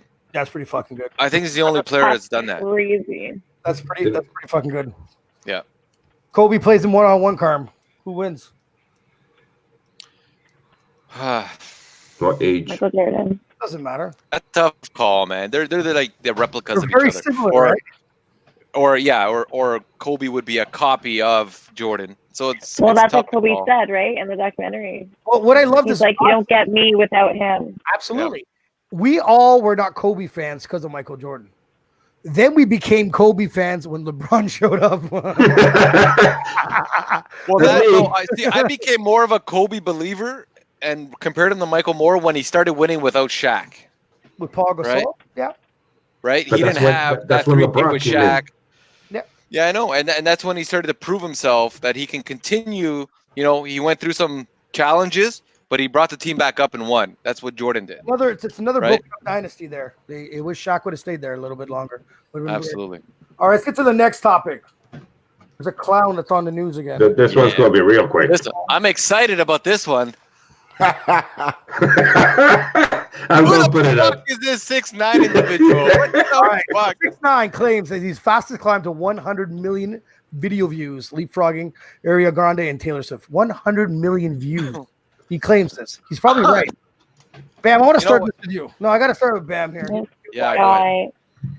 The man snitched, came home, and broke Instagram. You trying to tell me he's not deserving where he won his spot? Carm, go ahead. I don't want to repeat. I don't want to answer that. Go ahead. Forget him. I want to meet the 100 million people who are following him. Okay. The people who don't, the new generation don't give a fuck about snitching. That's who it is. No. Listen, Joe, when you told me about this, I researched this guy. Sorry. And I'm like, wow, what has things come to? There you go. That's the power of social media, man. This guy came from nothing and became a instant celebrity through social media. He bought it through associating with a gang, and then when shit hit the fan, he completely turned on that gang. And his music sucks. Hold on. Wait a minute. Hold on. What? Let's take this back for a second. If he wasn't making music, would you have heard about that guy? No. Okay, so really and truly, the gang is getting their reputation from this guy. Because if you didn't see this purple-headed rainbow motherfucker, you wouldn't have noticed him. You get what I'm saying? You wouldn't have noticed the gang. You wouldn't have noticed nothing. But gangs don't want to be noticed. They're like the gang. I think I would know. Notoriety. They were getting it for money. They were taking commission out of the money he made. They helped blow this guy up, gave him like street stats, like whatever. Street cred. Yeah, that's exactly what happened. I totally disagree because Bloods and Crips, they got their reputation. They put in the work already. You get what I'm saying? Now this dude, he did what he did. So let's say you're right. I'm gonna give you that. Let's say you're right. The man went to jail. He snitched. He came home and still broke the internet. So ask yourself, how did he do that? Because he's a new age. Go ahead. Yeah. Okay. Well, he did that because you're right. One, the age group of people that follow him, like, don't really know the severity of what he did. Number one. And number two, it's because he's used this. He's completely capitalized on this rat, like, image that he's been given now. He's trying to turn it. He's basically saying, if I call myself this and if I say this myself, then you guys have no power. And it's kind of true. It's been working for him. Yes. So you're trying to tell me he's been using the normal concept of if it bleeds, it leads concept. He's using it. You're mad at him for it? You can't be mad at him for it because all he's doing is trolling. I'm not mad at him. I'm shocked that this guy is still. He's trolling people to the utmost. You get what I'm saying? He's smart. You understand what I'm saying? I thought he was in the movie. He is not. That's what I thought. He's smart. He's smart. He came home for snitching. Everybody wanted to know what he's saying about snitching. Every big rapper these days. Okay. Do you blame him for snitching? Bam. Do I blame him for snitching? Yeah. No. Explain us why. Ain't no way hell I'm making $100 million fucking dollars and you motherfuckers are acting like a fool and get me locked the fuck up and then turn around and disrespect me and go fuck my baby mama? No. And try to kidnap him. Okay, but come on. You guys see his music videos? You know what I mean? Check this out. So the bottom line is every second. If I was in a gang life and I'm doing this and I shot a motherfucker, but the bottom line is this, dude, I'm making millions of dollars, bro. Now I'm locked up, not making no money, and you're outside claiming, and now he's home making millions of dollars, and them gang motherfuckers ain't. But it's just because you come back out of jail, like that doesn't just how much money you make when you come out of jail doesn't justify if you snitched on or not. Let me you know what? Wait, hold on. You know what? I was watching a little. Everybody's been throwing up these days on the internet their albums and stuff like that. And Ice Cube said it best. You know, you can have a motherfucker saying he pro-black, but send him to Africa and that nigga be begging to come back. You understand what I'm saying? Why does it have to rap? I love to stay there, actually. You understand what I'm saying? He said it best. Yeah. I could be pro-black like a motherfucker, but you send me to Africa, I'll be like, no, I need to go back to the States. You get what I'm saying? Yeah. You lock a man up that's making $1 million, he wants to come home and get his money. You understand what I'm saying? No matter what it is. So he hits 100 million views. 100 million. I think it's people trying to find his location to kill him. Yeah, me too. I think it's like hold on, guys. The world is a 99% a bunch of pussies. There is not 100 million people that want to kill him. Studio thugs. I personally think Me, because I hate this troll to death. I hate playing him as a DJ. I believe we're talking about him. I hate his music. I know I would beat the shit out of him in about 0.8 of a second. Like, he can't be a fucking thug. It blows my mind. But I think when he came out, the first thing that everyone wanted to know was, what is he going to address? And he addressed, yes, I ratted. They did this to me. Fuck that. They're not loyal to me. I'm not loyal to them. Okay, fair enough. I think his video hits 100 million views because the curiosity is, what the fuck are you going to rap now if you don't have that thug life behind you no more? Okay. Now, to answer that, even if he didn't have nothing to rap about, he knows how to start trouble. And the next big thing that he starts, he goes after the Billboard 100. You understand? He's picking his battles right. You get what I'm saying? I can't believe 50 Cent and Snoop Dogg are wasting their time on this guy, man. Thank you. You understand what I'm saying? Because you know why? 50 Cent and Snoop Dogg come from a different time where if you snitched on someone as heavy as he did, you were getting shot the second you came out of jail. Okay. That's why hold on. If I had their pedigree, and their reputation, I wouldn't waste my time with this guy. Hold on. Snoop Dogg has there's a Snoop Dogg conspiracy I'm going to start. He's involved with some kind of legal aspect because this guy would have gone to jail a lot for going around smoking his joints all over the place, growing it. He's gotten away with a lot, so he has to be doing something. I don't know. I agree with Alex. Okay, I agree with her because back in the day, you did that shit, you're going to catch it. You get what I'm saying? Yeah. But here's the problem. Snoop, it's not that throat. Snoop and 50 is making him bigger by even saying something. Yeah, if Tekashi got 500,000 fans and Snoop got 15 million fans, the fact that Snoop even talking about him is making him bigger. Shut the fuck up. Ignore this man, and he will fade. You get what I'm saying? That's the thing is, I hate the attention he's got since he's got there you go. Go away. And that's his game plan. Look at me. I think it's a curiosity thing. O.J. Simpson was more famous when he got out of jail. People want to know what the fuck you're going to do. What's your next move? What are you going to say? What's your first interview? But after that, it gets fucking, we're like, So we heard him on Instagram saying that he's a rat, and why he ratted. Whatever. Agree or disagree, he said it. Second thing, he comes out with a music video, hits 100 million views. We're all curious on what the fuck you're going to rap about. My question is, he pops the second video out. Is it going to be as popular as the first one? It's going to be as popular as the first. It's going to be as popular as the first one because he made sure to line it up by arguing with the billboards. You understand? He's making himself a fucking martyr. Okay, you get what I'm saying? Fuck what he has to say about the billboards. It doesn't matter. It does matter because if he don't get anywhere on the Billboard charts, it looked like the Billboard is trying to blackball him. You understand? That's the attention he wants. Long as he got that attention, he's going to make money. If he never makes the billboards again, we all could agree he fucking sucks. I agree there. I agree on that. But it's not about sucking anymore. It's about attention. Hold on. Does anyone like any of his songs here? I do, actually. I like one of his songs. Wait, hold up. I knew that was coming. Hold up. I hate them all.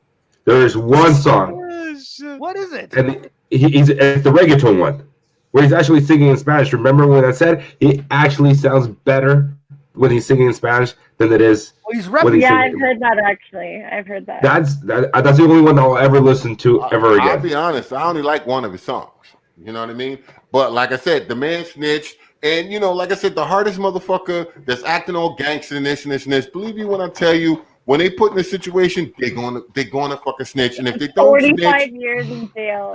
45 years he was facing in jail. For what? What was that for? He had all these gun charges, all these gun charges, all this. I forget what all his charges were, but he was facing. So he spent the year? In jail. Yeah, something like that. He's being charged for all the shit that they done. You understand what I'm saying? They used them. He did get a lot. No, but he was getting charged with a lot of shit that he did. He was up to no good when he was when that was happening. He got kidnapped. What happened when he got kidnapped before he went to jail? Well, there you go. This is my point. How are you going to be up to no good when you're sitting on the TV screen and everybody watching everything you do? Because he wasn't really on everyone's radar. Oh, trust me, I mean? he was on everybody's radar because if he wasn't rapping, he was too busy trolling other rappers, instigating shit and starting trouble. No, you get what I'm saying? So when they snatched him up, the reason why they snatched him up is because you're running your mouth, we're going to snatch you up, and we're going to make you snitch on everybody else. And that's exactly what happened. You get what I'm saying? You know, which they should have known he's a bitch from the beginning, and he's going to snitch, so we need to put him in the back. You get what I'm saying? You know, did you guys hear how he lied or kept changing his story on how he came up with his name? Who cares? No, I don't. Honestly, like I don't. 5 different stories. Like, why not? 6ix9ine with the guy? No, some Japanese roommate and some bum that he got the name from, and then I don't know another story. I got confused. There's a letter. Is it 6 letters from his first name and 9 letters from his last? That too, Danny Hernandez, right? So 6ix9ine. Yeah. It's. Don't care. He's a snitch. He knows how to troll. Yeah. And long as the youngins, because the problem is there's a big disconnect between the youngins and the old school rappers. There's a big disconnect. That's the reason why getting involved. That's the only reason why he's doing what he's doing, because the young people right now is just like, what is he going to say? He's going to say something stupid. Oh, that's funny. Ha ha ha. It's okay. But Joe and Alex and Carm and me, you know, Joe, you know me. You say some shit about me, I'm coming to knock on your fucking door. You understand what I'm saying? I'm not. You ain't knocking on my fucking door. Shut up. I'm not going to be on Netflix and fucking Instagram and all that shit saying I'm coming to get you. I'm not saying it. I'm getting in my car. I'm coming to your house. Now what? You know? Are you allowed crossing the states or the borders? Monetize that shit, man. Go on social media. But the new kids, they're not worried about that. So do you think there's anything gonna happen to him? To who? To who? Tekashi 6ix9ine. What do you think's gonna How do you think he's gonna play out? I think he's gonna fade. I think he's definitely gonna fade in time. We saw the circus. We heard what he had to say. His videos. Okay, sure, you got a lot of views. I get it, but there's a curiosity thing. It wasn't a lot of views of holy fuck, check this out. It's he's running around with a big fat head and it's fucking big rat head. It's kind of funny. It is kind of funny, but the guy's a clown. So now either you become a fucking clown act from a circus because this rap game's over. It's done. Yeah, it's done. It's done. What the thing is, do you think as the old rappers that we mentioned, like 50 or Snoop, do you think that they're kind of maybe trying to even use this platform to steal some of his viewership? Like some of his fans. Like they're feeling left out and they need some love, right? Because, you know what? Say, hey, bro, don't roll with this fucking guy. Come roll with us. I know you tried to flip the script on that, Bam. You tried to say, oh, you know, you're giving this guy all this attention. But do you think maybe they're being like, fuck this motherfucker, come with us? Because if it's 500, it's 500 fucking thousand. It is what it is. I hear where you're coming from, but the fact of the matter is, if you got your fans, if you don't respond to another rapper, he's going to fade, and those fans are going to be yours anyways. Mm-hmm. You get what I'm saying? So there's no sense to even talk about it. You get what I'm saying? Like KRS-One and MC Shan. If MC Shan never responded to KRS-One, he would have never went nowhere. You think that? I know that. The only reason why KRS-One got big is because MC Shan responded to KRS-One. Honestly, I don't think there's a motive to get fans or get followers in the fact that these guys are responding to them. I think it's out of genuine outrage. Like, you have to remember, the last 30 years, people have rappers have been rapping about the G code for the last 30 years. All these, you know what I mean? All these things that I think it's honest outrage. They're shocked that this guy, and he didn't just that a little bit. It was televised. It was the most national thing ever, and he sold out really heavy dudes. And it's I just feel like people are shocked that he signed a record. He signed a record label, signed him for 2 albums. What was $100 million or something while he was in jail on trial, turning on people. He just made all this money, and I think these guys are what the fuck? I don't know if you know. How they gonna say what the fuck? They mad. How they gonna say what the fuck? They mad because they're mad. They mad because they're Scottie Pippen, bro. Yes, they're mad. This guy's just an insane genius. What they mad about is they thought that motherfucker was going to jail for 45 years, but that motherfucker made $40 million instead. You get what I'm saying? That's what they mad because they thought it. Oh, we got him. He's a bull. He's a bitch. He's gonna get locked up for all the bullshit we did, and he just turned the tables on him. That's all he did. Look at Alex. Alex Abarca writes, to put back on the competitive tip of MC Shan, he had to respond. Otherwise, the street would have lost his battle. And you've admitted this to me, that the hip hop game is a battle. That's right.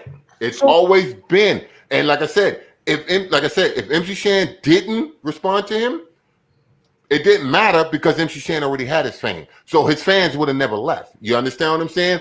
The fact of the matter is MC Shan responded because of hip hop. Okay. Because of hip hop. It's an ego. You have to. You told me that you would have went to the guy's door. So why don't you just ignore people instead of going to their door and knocking on the door? But this is what I'm saying. Snoop Dogg can't go to his door and do what he needs to do. You understand? So Snoop Dogg is trying to talk about it. You know what I mean? And that's the worst thing you could do. Right now, you at a state in your life and you at a level of musical standpoint, you're an icon, dude. There's no need to respond to this dude. You understand what I'm saying? None. Yeah, but there's also a sense of like not loyalty in the rap community too, but it's like it's that whole mentality where it's like you can't. A lot of these guys are criminals and are involved in criminal behavior, and it's like the thing is like they don't want this guy in the rap community that's like if he's gonna be around, he's gonna go around like snitching on everything he sees. You know what I mean? Like been in the community to begin with. You can't be mad at the youngins when you didn't take the time out to teach them how the fucking game works. You understand? You don't. Yeah, you don't have He's to changed the game, guys. He's changing the game. You get what I'm saying? You can't sit there and speak this, and don't look at the youngins and give them the wisdom and the I think all their knowledge music. I think their music tells them not to snitch and tells them exactly how it is. No. You can rap about whatever you want, but when you see a young motherfucker come up out the game and blow up out of nowhere, you need to give him some guidance on what he's going to need to do. You understand what I'm saying? Taking any guidance? But that's my point. I'm not trying to blame the old school for what's going on, but a lot of the old school dudes did not teach the young cats what they need to know. You understand what I'm saying? I know none of you can answer this. I just want to know, what fucking song was it? Or what, the album that was like, oh my God, this fucking guy's great. Gouda cheese? No idea. The only song I know by him is a song called Gunmo, and I don't actually really know the song. Gunmo. No, Gunmo. Guys, but I don't even know if it's a good song or not. That's the only one song I've ever heard by him. Go ahead. Go ahead. Sorry, man. Just to touch on base, I really don't want to talk about this guy. I'll stay here silent, but just one thing. What color bandana's on Snoop's backside? Blue. Backside? Blue. Okay, blue. You know what that represents. But he didn't have to respond to anything. If you want to talk about old school mentality, shut your mouth, just send the fucking local Crips crew out there and just kill him. Yeah, I don't know what he's doing there. I just thought he was just going to get handled. Like, to be honest, I feel like it's a matter of time. He still will. But you don't think it's creatively fun to like write a fucking song about him anyways? You don't see that? Yes, he's a genius. He's an insane genius. Who is? This fucking Gouda cheese guy. Oh, no. I'm talking about wow. See, he's an old school rapper. What the fuck can you be motivated to be rapping about these days? No. Yeah. You made millions, billion albums, and this little rat comes out. So I see what you're saying. He's gonna get got by. Whoever kills him is gonna be a fucking retard. Like he'll have no gang member relation. Trust me, it's gonna be the shooting of all times. And it's a guy that's gonna think, look what I did. I killed this rat. I'm telling you, it's not gonna be a gang member. But, it's too much out there. Yeah. But I'm just saying what it is. I think like people like 50 and stuff are just like, fuck it. Snoop made a track. I think it was fucking hilarious when I heard it. But why not? Why not make that track and get people off of it? Yeah. To listen to it and be like, fuck it, make a bit of dough off it. It doesn't. Yeah. Strike while the iron's hot. If this is what like people are talking about right now. I don't know. Jump in. You say get a feed off of it. Some people might look at it as he's fading. He's making an attempt to keep his career alive. You get what I'm saying? But at the end of the day, you know what I mean? But these young people will look at it like that, right? They will look at it like that. Does it really fucking matter what people think when you're making money? But that's my point. If you're so fucking rich and you're an icon, why do you need to talk about this rap? Why not? You may not be that rich. You may not be that rich. Alex brought up a good point. I was like, someone's got to do it. You know what I mean? Someone has. Like, I think, if you don't want the rat around, don't talk about the rat. You get what I'm saying? Because if you don't talk about rat, you don't feed the rat don't eat, the rat fades. You get what I'm saying? Yeah. You win. I see what you're saying, but I think it's on an because these guys are all entertainers at the end of the fucking day. Right. Yeah. And it's entertaining the fact that he entertained this and made a song from it. I don't disagree with him doing that. I see exactly what you're trying to say, but I feel like Snoop and all these big dudes, they shouldn't even respond to this stuff. I'm telling you, whatever. But Carm, I got one question for you. Do it. Talked on the phone a few days ago, and I told you to check out this guy, and you had no fucking idea what I was talking about. When you were watching this shit, did you think I was fucking with you? Yes. I'm thinking, wow, this is incredible where we've come to. Like, what kind of entertainment people are interested in, intrigued by. You know, giving this guy this platform to do what? Like, this guy became popular from apparel that said HIV on it. That's how he started off. Did you guys know that? No, but thank you for doing your homework. I don't know anything HIV about him, and really. STDs, and he had all this shit on his shirts. That's how he became popular. He wasn't a rapper when he was a kid. Then he started to get into the game, and it's like, wow, this guy created his own. Like, he created this character, and people started following it. And he now does anything he wants, and he'll get followers. He's a fucking insane genius. And that's my point. You get what I'm saying? Nobody was around to tell him, you go that route, it's not going to happen for you, whatever the case may be. But no.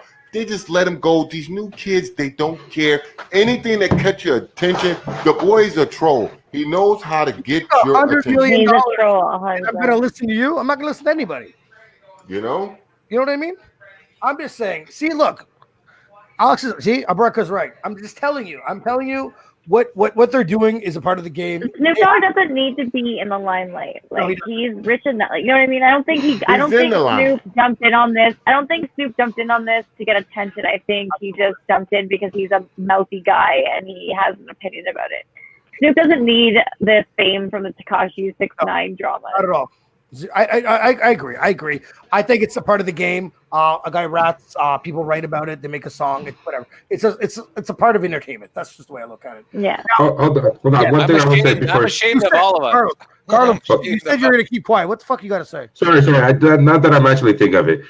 When it comes to the code of the streets and all that other stuff, not speaking and not saying shit, technically Snoop and 50 are maybe just right?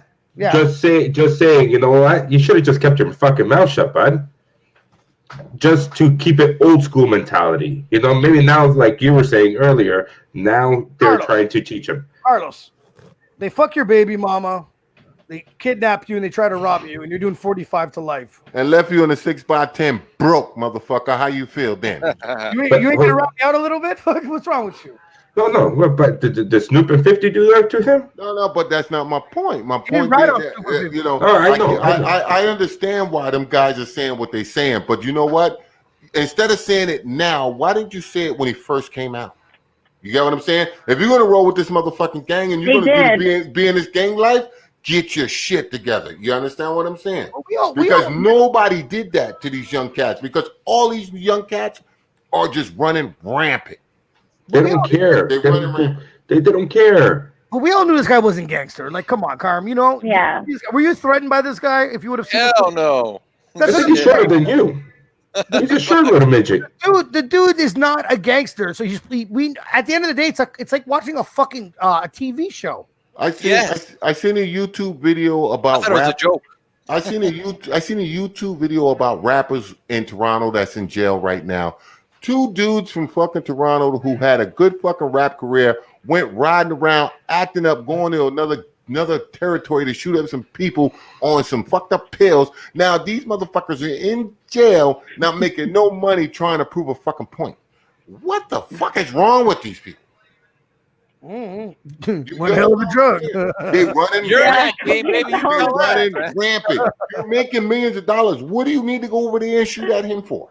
You get what I mean? Oh, to try to get your rep up. So if you're trying to get your rep up, then when you get locked up, hey, that's your problem. So you see what I'm saying? They're running rampant. No old school rappers tell them, listen, you don't need to go over there and fuck with that dude right now. True. You see what I'm saying? This guy is, again, I'm going to say it again, he's an insane genius, okay? He knows how to get an audience, and he has perfected his craft. And yes, he has. And that's all I'm saying.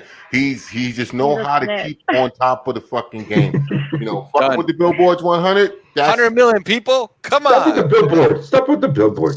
No one cares about the billboards, bro. Trust me. Billboards. I've been DJing for years. Do you remember as I've seen them? I knew that shit's manipulated. He brought it out. I was kind of happy that someone said something. I was like, there's no fucking way that this shit's number 5 or number 1. I was like, this shit's fucking garbage. But the thing is, he said something because he's behind the scenes. But on a technicality, I already knew that shit was happening. It wasn't like, holy fuck, what a game changer. But it's the aftermath. It's the aftermath he wants. And what does he get? He's not going to get any from it. You think so? Joe, has anybody ever requested his songs to you? Yes. No. Really? Unbelievable. Well, don't get me. Okay, you know me. I listened to it once, and what do you think my reply would have been? Not putting this shit on.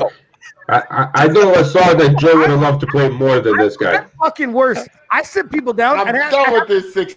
No. I get people. I ask people if they want to. I get them to explain to me why they like it. Because I don't fucking understand. I said to women, why do you like him? He's garbage. You know what I mean? Like, yeah. I don't get it. Why? Oh, well, I don't get it. I tried to give him a shot, but like, I can't vibe with any of his music. No. So I do have to say thank you for not telling me about this song and only telling Carm about it, because I would have done it. I told Carm to do his homework. That's what. Yeah, but thank you for not telling me to do my homework on this guy. Well, you wouldn't have fucking done it anyway. I wouldn't have done it because of this guy. You know how much I love him. No. You wouldn't have done it anyways. I haven't really. I scrolled through the fucking video. I've watched him try. I don't know if you guys have a chance. It's an 8-mile beat, and he tries to freestyle on it. No, it's terrible. You saw that? Yes, he repeats himself over and over again. There's no way that this guy. I was like, this fucking guy's terrible. So at the end of the day, I still even think someone wrote some of his shit. Oh my god, he's that bad. So he's back, but I need to stop blinking. But I swear to God, my boy. Yeah. So at the end of the day, what are your predictions? I think he fades. Hold on. Well, let me ask all of you guys. Let me ask you one question. I thought you were done. No. I want to ask you guys one question. Yeah. Let's do it. Kim Kardashian, what talent does she have? Nothing. Opening her legs. Huh? What talent does she have? Let's ask Alex this. Alex, what do you think? She has too young for this. She was too young for this. No. What do you mean? No. Kim Kardashian? No, I'm not. Do she have any talent? Kim Kardashian? No, but she came in the right time. She's a social media queen. She capitalized on using her sexuality and her money and her clothes. That's what her talent is. Her talent is marketing herself. Her talent. Well, actually, I shouldn't say that. Her mom's talent. Her mom's talent. She didn't do nothing. She didn't do nothing that Paris Hilton didn't do. So if the world allowed Paris Hilton and Kim Kardashian to be as rich as they want, you can't be mad at this fucking rainbow freak motherfucker. Yeah, but they also didn't. Hold on. I don't know. Kim and anybody. People want to fuck these girls. No one wants to touch this troll, bro. No, hold on. At least she ain't Kim and Paris, at least I can look at them. This guy, fuck that. Yeah. And like I said, long as he capitalizes he's not like a sex object or something. Do you think he's cute, Alex? Cute. At least cute, Dito. Attractive. Anything. My point is, none of them have talent, but long as they keep your fucking attention, they're going to be rich. That's my point. So you think he's going to be around still? I think he'll be around for a while. Carm, you think he's around for a while? Carlos? I think he will, man. Come on, 100 million views. How do you knock that off? Yeah, but he's giving 100 million views because people want to know what the fuck his next song is going to be. Right, and then he'll do his next video. What, rap about being a rat again? I don't know. That's it. Controversy. Drake, please make a song. The controversy. Yeah. That's what I'm saying. Alex, you think he's picking his battles? I don't know. I think he's going to fade away. Yeah. If he was fucking Fabio, he still wouldn't make millions. Fabio who? Who? Fabio who? If 6ix9ine was the sexiest man, my Italian bro, he still wouldn't make any money. The guy from the book covers? That Fabio? Yeah. He wouldn't have made no money. Yeah. He wouldn't have made no money. You're really going old school. He wouldn't have made no Carlos, he fades or he sticks around? I could give a fuck. I don't care. Fades and fast. If you watch any episodes, Carlos answers fucking 0 questions and takes everything over there. Does he fade or does he fades? Thank you. I think he fades. I hope he dies. Hopefully. Relax. Leave your people alone, Carlos. I think he's good. Hey, I'm not Mexican. I'm not Mexican. He ain't my person. Yeah, he is. Yeah, no, he isn't. Anyways, I just think as long as he be a troll, he'll be around. Joe, can I say one last thing, Joe? What the fuck you want, bro? From everything we talked about today, guys, all I want to say is create your own last dance, all right? Oh, God. Shut up. Let's go golfing on Sunday, Carl. Create your own last dance, guys. On my last dance, you're going to be Luke Longley, bro. Yes, sir. Hey, that's the last dance. Go yeah, for we it, don't man. want to hear from you. If you're Luke Longley and Ron Harper, you're going to be back there somewhere. You're not. Where are those motherfuckers? Let's go find them. But Alex, you had some good points on that, though. I like it. I like that. Yeah. Have you see this bottle? It's going somewhere. Yeah. I hope It's so. doing something. Because you're not. It's going in the garbage. You keep consuming it. We'll have to talk about this in about 3 or 4 months. We have to see what this. Yeah. It's going to be a lot shorter. Time. Yeah, because it's only time they'll tell. And either Bam and Carm fucking are right, which they're usually wrong anyways. No? Always right. Yeah, always right. Shut up. But it will see. It's only time will tell, so we'll go from there. But this lasted a little. You know what? This lasted a little longer than I thought, and I really hope to never talk about this fucking midget again. Wow. Yeah, me too. But it is what it is. The Last Dance and Tekashi 6ix9ine. It is what it is. Well, they could have thrown the assassination. That should have been the assassination. That could have been, but that could have been a whole fucking 40-minute though. But no, we're good, bro. We're good. Anyways, guys, it's always a pleasure shooting the shit with you guys, man. Yeah. Good night. Yeah. Good seeing you guys. Later.